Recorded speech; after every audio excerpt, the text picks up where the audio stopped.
रोशनी विझंदासीं। हीअ असांजो फाइल मेन्यू आहे। हिन मेन्यू जे ज़रिए असीं पंहिंजी फाइल खे कंट्रोल कंदासीं।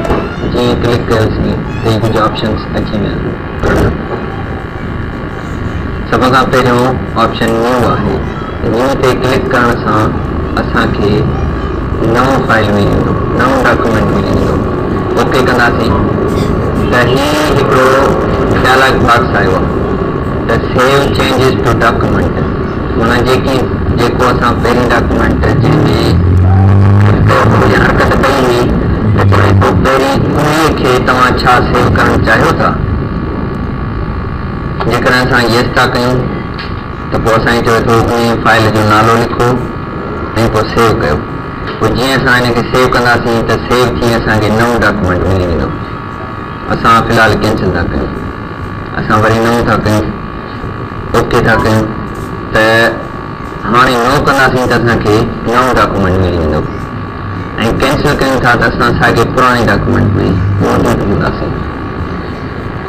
ईअं करे ओके था कयूं, हाणे नओं था कयूं, असांखे नओं डॉक्यूमेंट मिली वियो। माना ख़बर पई त न्यू जे ज़रिए असां नओं डॉक्यूमेंट हासिलु कंदा आहियूं। इन जो शॉर्टकट की आहे कंट्रोल एन, यानी कंट्रोल की कीबोर्ड में दबाए एन प्रेस कंदासीं त बि असांखे नओं फाइल मिली वेंदो। जीअं कंट्रोल एन दबाईसूं त साॻियो डायलॉग बॉक्स न्यू जो अची वियो। उन खां हेठि ओपन आहे। ओपन यानी असां सेव थियल फाइल खोलींदासीं। जीअं ही मुमताज़ अली जो फाइल असीं खोलियूं पिया, हीअ असांखे फाइल मिलियो, पर हिन में कुझु टाइप थियल न आहे।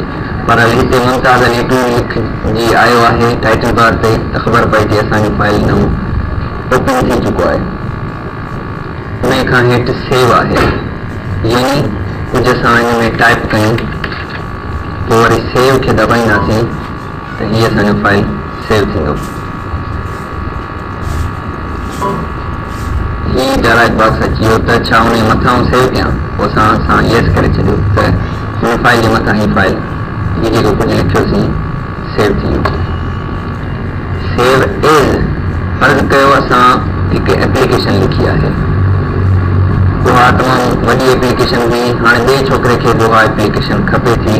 हाणे चए थो यार मां महिनत न कयां, त पोइ उहो छा कंदो, टाइप थियल एप्लीकेशन खोलींदो ऐं सेव एज़ करे हू पंहिंजे नाले सां सेव करे छॾींदो। जीअं हिते असां अनीस था लिखूं,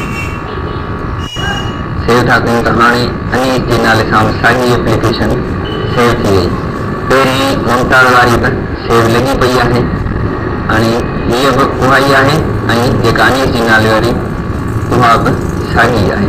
माना त ॿिन्ही में मवाद साॻियो आहे। ठीकु आहे। प्रिंट ऑप्शन मां असां प्रिंटर जे ज़रिए पने ते असां छापे सघूं था। हिन जो तफ़सील असां वरी नए फाइल में कंदासीं। प्रिंट प्रीव्यू यानी पेज जो जाइज़ो वठणु त असां केतिरो पेज टाइप कयो आहे ऐं केतिरो ख़ाली आहे। असां हिते ॾिसूं पिया त हीअ हिसो सिर्फ़ु टाइप थियल आहे, हीअ सॼो हिसो हेठि ख़ाली आहे। हिते प्रिंट करण सां असांजो डॉक्यूमेंट प्रिंट थी वेंदो। ज़ूम इन माना वॾो डॉक्यूमेंट थींदो, अञा वॾो थी वियो। ज़ूम आउट माना हीअ असांजो प्रीव्यू जाइज़ो नंढो थींदो वेंदो। आख़िर में असां क्लोज़ करे सघूं था। जेकॾहिं असां वटि हिक खां वधीक पेज टाइप थियल आहिनि त पोइ प्रिंट प्रीव्यू में वधीक पेजिस जो व्यू कराईंदो, यानी जाइज़ो वठाईंदो। जीअं हिते हींअर नेक्स्ट पेज बि अची वियो आहे, माना ख़बर पई पवे त ॿियो पेज बि अञा आहे, त असां नेक्स्ट पेज खे दबाईंदासीं त ॿियो पेज अची वियो। हाणे प्रीवियस पेज माना पोयों पेज ॾिसण जे लाइ, टू पेज माना ॿई पेज लाॻीता ॾिसण जे लाइ। हीअ ज़ूम असां पढ़ी चुका आहियूं। क्लोज़ वरी साॻे पोएं मेनू में पहुचण जे लाइ। पेज सेटअप पेज खे सेट करणु त उन साइज़ कहिड़ी हुजे। हिकिड़ी लेटर हूंदी आहे, ॿी लीगल वॾी साइज़ हूंदी आहे, A4 हूंदी आहे, या वरी कुझु ॿिया साइज़ हिन में मौजूदु आहिनि त उन ज़रिए असां हिन जी साइज़ मटाए सघूं था। सोर्स ऑटोमेटिकली सिलेक्ट माना हू पाणे पनो छिके, असां रुगो रखे छॾियूं ट्राई में त हू पाणे छिकींदो। पोर्ट्रेट माना ड्रैग में वॾो पनो हुजे, माना छपाई असांजी ड्रैग में छापे या लैंडस्केप वेकर में छापे। हीअ ॾिसो लैंडस्केप वेकर में वेकर वधी वई, पोर्ट्रेट माना ड्रेक वधी मिली। ही इंचिस आहिनि त लेफ्ट घणा इंच छॾे हिते हिकु आहे त तव्हां ॾिसो पिया त हेतिरो मुफ़ासिलो माना आहे। जेकॾहिं असां ॿ था कयूं ॾिसो त 2 इंच पंहिंजे पासे खां मथे हाशी छॾींदो। राइट असीं वधायूं था त पोइ साॼे पासे बि घणी गुंजाइश छॾींदो। जेकॾहिं टॉप असीं वधायूं था त मथां खां वधीक छॾींदो। जेकॾहिं असीं बॉटम यानी तरे खां वधीक छॾींदो। इहे सभई हिन जूं मार्जिन्स आहिनि, यानी तरफ़ सेट करणु आहे। हेॾां वरी प्रिंटर ऑप्शन आहे त प्रिंटर कहिड़ो आहे असांजो जेको HP डेस्कजेट 3500 सीरीज़ आहे उन जे बारे में कुझु ॿुधाए पियो त हीउ प्रिंटर तव्हांजो सेटिंग में लॻल आहे। ओके कयोसीं असां, जीअं ओके कंदासीं त असांजी इहा सेटिंग पेज जी थी वेंदी। उन खां हेठि ई जेके ताज़ा 4 असां फाइल यूज़ कया हूंदा उन्हनि जी हिकिड़ी लिस्ट अची वेंदी आहे। असां माना हितां ई क्लिक करे उहो नओं फाइल असां खोले सघूं था। वरी हीअ एप्लीकेशन असीं खोले सघूं था, यानी जेके लिस्ट में हुजनि असां उहे खोले सघूं था। हेठि सेंड यानी असां इहो फाइल अटैचमेंट करे असीं इंटरनेट ते मोकिले सघूं था केॾांहुं ईमेल एड्रेस जे ज़रिए।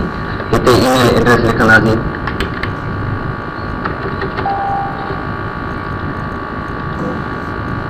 जीअं फ़र्ज़ु कयो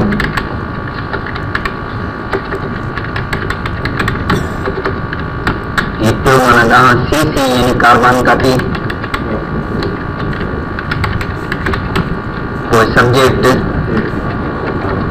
में असां लिखी त छाजे बारे में हीअ असां ईमेल करे रहिया आहियूं या सेंड करे रहिया आहियूं, हीअ बाबा एप्लीकेशन असां मोकिले रहिया आहियूं। पोइ हिते वरी लिखंदासीं जंहिंजे मोकिलियूं था। फ़र्ज़ु कयो असीं इजाज़त जे था मोकिलियूं, I am sending this application ईअं लिखी पोइ हेठि पंहिंजो नालो लिखिबो आहे।